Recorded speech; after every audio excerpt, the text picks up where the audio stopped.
Hello and welcome our blood viewers to RTD's News English edition. As usual, we bring to you the major and top highlights of tonight. The Ministry of Energy meets with officials from the African group MSPEC.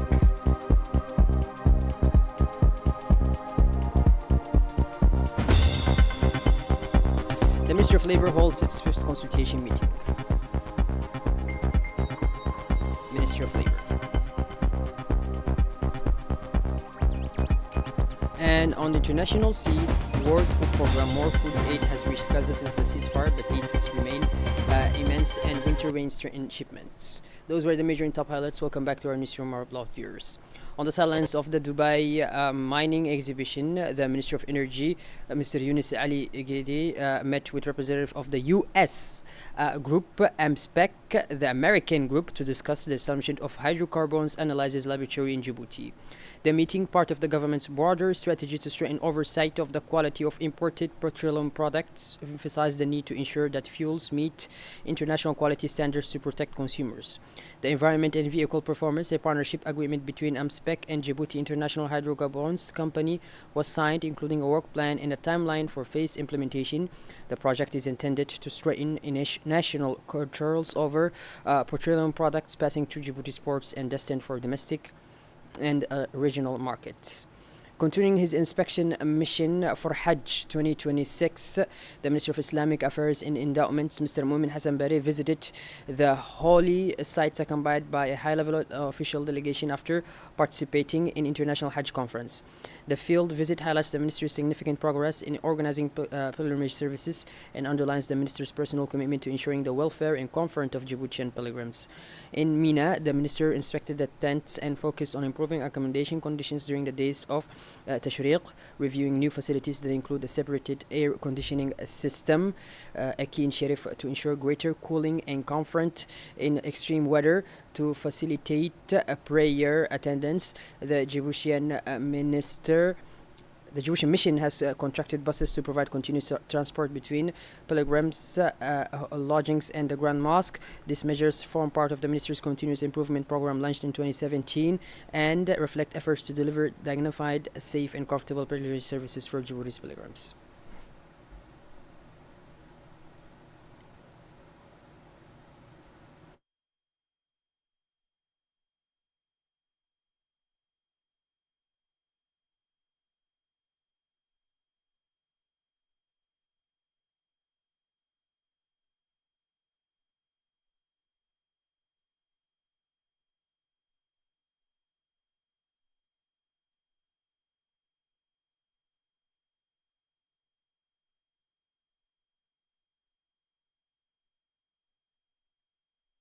The National Tourism Agency, with the support of the French Embassy and Djibouti, organized the Djibouti Tourism Fair 2025 on Saturday, 22nd of November 2025. The event was attended by the Ministry of Commerce and Tourism, the Minister Delegate for Decentralization, the French Ambassador to Djibouti, the Deputy Commander of the French forces stationed here in Djibouti, and the Director General of the National Tourism Agency.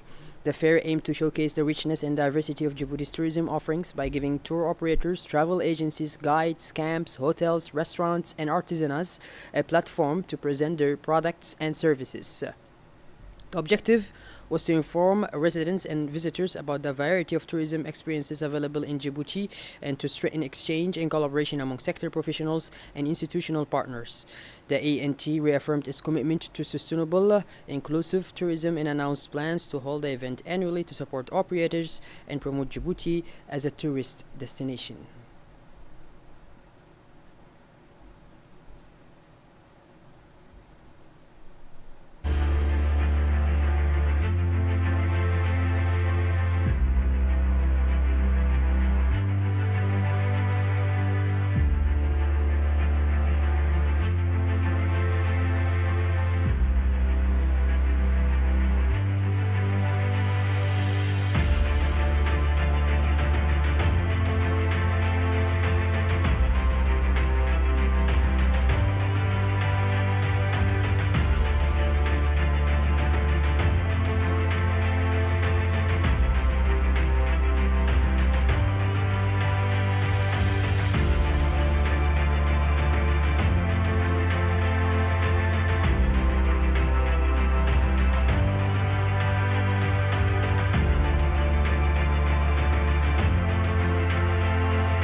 The Directorate highlighted recent Pour en organiser ce- initiatives to diversify tourist products and improve visitor services, noting specific investments in co-tourism infrastructure and training for local guides. Officials called for continued public-private coordination to raise service quality and expand outreach to international markets.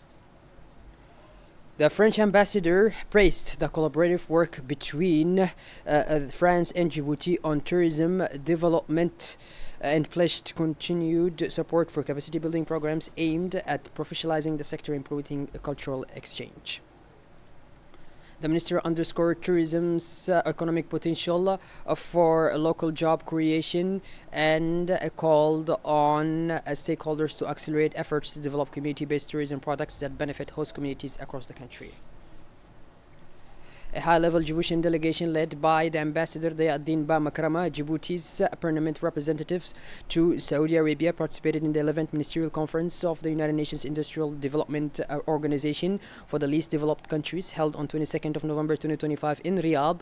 The conference focused on inclusive industrialization through investment, innovation, and partnerships, while addressing structural challenges including climate change, limited economic diversification, and financing gaps. Djibouti's delegation took an active role, reaffirming its commitment to the Doha program of action and supporting the conference adoption of strategic implementation plan for the least developed countries 2022-2031. Djibouti's delegation to the 4th European Union Indo-Pacific Ministerial Meeting in Brussels was led by Mohamed Ali Hassan, Secretary General of the Ministry of Foreign Affairs and International Cooperation, with Ambassador Adam Mohamed Delata representing Djibouti to Belgium and the European Union. The forum convened under the Danish presidency of the European Union brought together ministers and senior officials from the European Union and Indo-Pacific partners to review strategic cooperation across security, trade, and the green transition. Djibouti used the platform to underline its geostrategic role at the gateway between the Red Sea and the Indian Ocean, and to press for enhanced cooperation on maritime security, trade facilitation, and resilient supply chains. The Ministry of Labor convened its 5th consultative meeting on migrant workers at the Sheraton Hotel, chaired by the Secretary General Abdullah Ali Mohammed. The session assembled ministry officials, labor inspectors, representatives of sending and host communities, trade unions, employers associations, and technical partners, including the International Labour Organization. The meeting's objective was to move from diagnosis to an actionable protection strategy for migrant workers, encompassing recruitment oversight, contractual transparency, workplace inspections, and access to grievance mechanisms. ILO experts presented cooperative models for labor inspections and social protection probability, while civil society participants shared case studies of abuse and gaps in contract enforcement. Dialogue emphasized four operational pillars: strengthening peer-to-peer information, labor market matching to reduce exploitative recruitment, ramping up labor inspections and employer accountability through shared database and joint inspection protocols, piloting social security probability and emergency assistance mechanisms for migrants, piloting a public information campaign to raise awareness of rights and obligations among employers and workers. The Secretary General of the Ministry of Labor framed the Regional Migration Governance Project launched October 2022 as the backbone of resident policy coordination. She recalled the platform's role in prioritizing reforms, harmonizing procedures, and ensuring alignment with international communities. The Djiboutian Association of French Language Teachers marked the 7th World Teachers of French Day. On the occasion of the 7th International Day of French Teachers, the Djiboutian Association of French Teachers held a roundtable discussion at the CFN entitled Teaching French from Yesterday to Today, Current Situation and Future Prospects. This event aimed at to highlight the fundamental role of teachers and explore contemporary challenges related to French language teaching. The event brought together prominent figures including Ms. Lula Ali Elabe, Director General of Schooling, as well as Dr. Reni Yotova, Director General of CREFA, and the Deputy Director of IFD, Djibouti Institute of Training, along with the numerous teachers, trainers, and members of the ADPF. Their presence testifies to the importance placed on the Francophonie and the teaching of French within the educational framework of Djibouti. This meeting benefited from the support of several partners, including the French Embassy in Djibouti, the international organizations of La Francophonie, the French Institute, the Regional Francophone Center for Africa, and the Teacher Training Center. Together, these institutions demonstrated their commitment to strengthening French language teaching and improving improving the resources available to teachers, led by Dr. Mohamed Ahmed, an expert in French languages, teaching methodology, and a trainer at CFN. The discussions explored the evolutions of French languages teaching in Djibouti, current pedagogical realities, and the challenges faced by teachers, particularly regarding teaching methods adapted to new technologies. A representative of the International Organization of Francophonie delivered a message stressing the central role of teachers in shaping future generations and reinforcing the organization's commitment of field-based support. The JICA Alumni Association, together with the Japan International Cooperation Agency, convened its annual general meeting to celebrate the association's 29th anniversary. The session gathered the JICA resident representative in Djibouti, numerous alumni who trained in Japan, and government and development partners. Attendees reflected on the alumni network's contribution to national capacity building and discussed operationalizing alumni expertise into concrete development projects. Testimonies highlighted the transfer of technical skills in sectors such as infrastructure, public administration, health and education, and the positive multiplier effect of alumni-led small projects at a community level. The meeting also considered governance reforms for CJICA to boost its project delivery role, a proposal to establish thematic working groups, education, public work, health, a mentorship scheme connecting resident trainees to experienced alumni, and an outreach plan to expand collaboration with the Japanese technical partners. A closing session captured from communities to sustain alumni engagement through regular technical exchange, joint project proposals to JICA, and a calendar for capacity building workshops to be delivered by experienced alumni.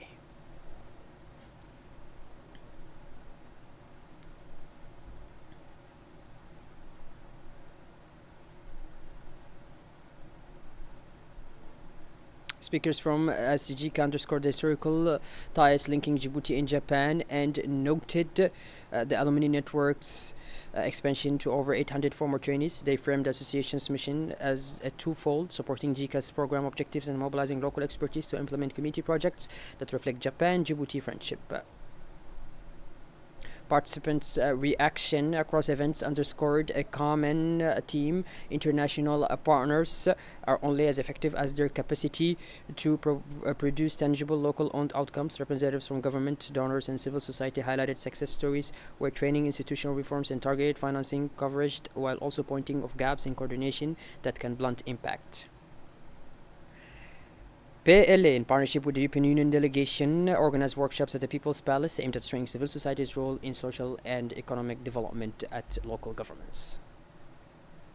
France to strengthen dialogue between CSO and public institutions this morning at the People's Palace. The NGO Peace and Milk, in collaboration with the delegation of the European Union to Djibouti, organized a series of workshops aimed at strengthening the role of the civil society organizations in socio-economic development and local governance. The workshops were launched by the Secretary General of the Ministry of Interior, Mr. Suleiman Moumin, in the presence of representatives of the National Assembly and civil society. Three teams structured the discussions, highlighting the contribution of the CSO to socio-economic development, promoting gender equality, social inclusion, and support for people with disabilities, and strengthening the legal framework and governance of CSO in Djibouti. A conference bringing together parliamentary and local authorities and CSOs was held alongside this workshop. This meeting facilitated constructive discussions on citizens' participation, participatory governance, and prospects for collaboration between public actors and civil society organizations. This event marks an important step towards a sustainable partnership, fostering an open, inclusive, and structured dialogue that is essential for socio-economic development and the strengthening of civil society in Djibouti. Des ateliers thématiques A3, A4 et A5 du projet d'appui à la consultation et du dialogue politique entre la société civile djiboutienne, la délégation de l'Union européenne et les autorités nationales. Permettez-moi, au sein du ministère de l'Intérieur, d'exprimer notre profonde gratitude à l'Union européenne pour son engagement constant. The project manager presented concrete project designs aimed at promoting social cohesion and community resilience. He outlined outreach strategies targeting vulnerable groups and detailed monitoring indicators to measure inclusion outcomes. The field extracts captured local testimonies and highlighted pilot interventions, microgrants for women, cooperative, inclusive public space upgrades, and community-led sanitation initiatives that illustrates how CSO programming can deliver rapid, visible improvements. The extended extract emphasized the need for sustainable global financing and institutional partnerships to maintain momentum and scale successful pilots. A high-level delegation from the Social Development Agency, accompanied by the European Union and the IOM representatives, arrived in Arta to validate community action plans developed after wide consultations. The plans reflect prioritized investment identified by residents with attention to health and education sites, water and environmental management, and livelihood member-led validation sessions in Arta City and Karta, where community leaders affirmed the plan's responsiveness to local needs and recommended sequencing and financing modalities.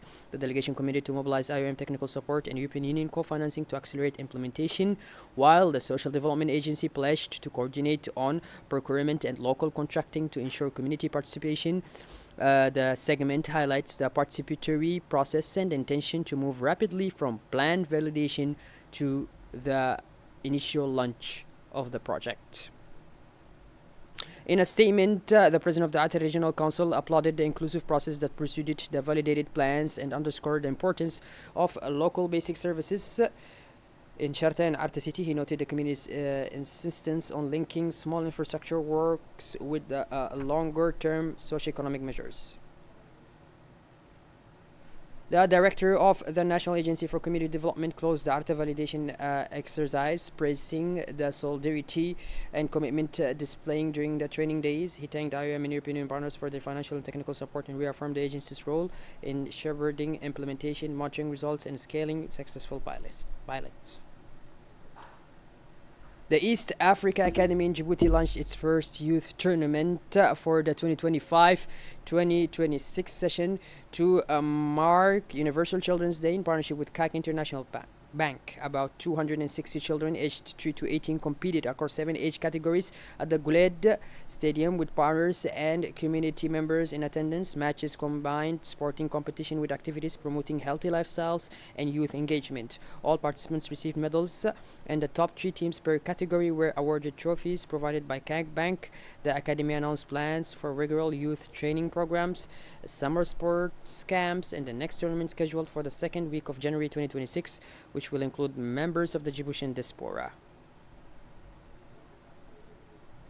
The Intergovernmental Authority on Development, IGAD, will host the third IGAD Media Awards for Climate Journalism on 29th to 30 November 2025 in Addis Ababa. The awards celebrate journalists who report on climate impacts and community response across the Horn of Africa and include 8 categories spanning television, radio, print, and digital media, plus a prize for the best female journalist. Organizers expect around 400 media professionals and up to 250 guests, including political leaders, media executives, and development partners.